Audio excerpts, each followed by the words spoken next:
There was a time when I wasn't truly lacking. I had food, shelter, a stable job. From the outside, my life seemed okay. But inside, I carried a quiet sense of not enough.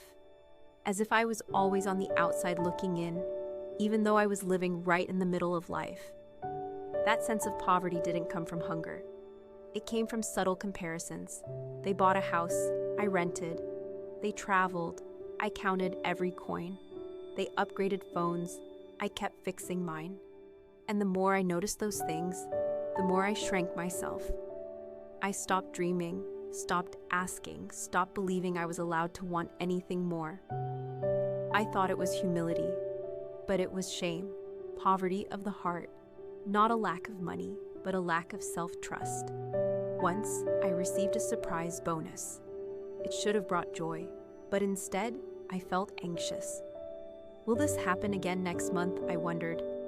I clutched the money tightly, afraid to spend or share, as if letting it go would send me spiraling into some irreversible loss.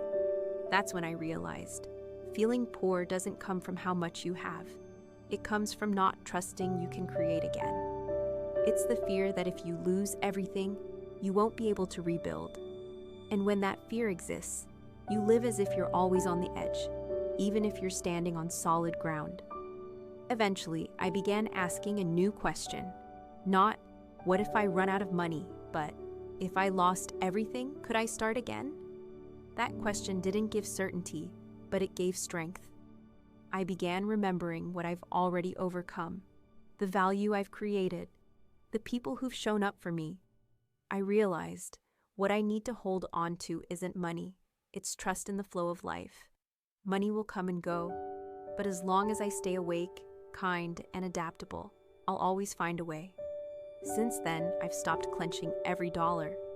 I've learned to breathe as money moves, to smile even when this month brings less than the last, because the feeling of enough, it doesn't live in the wallet, it lives in the heart.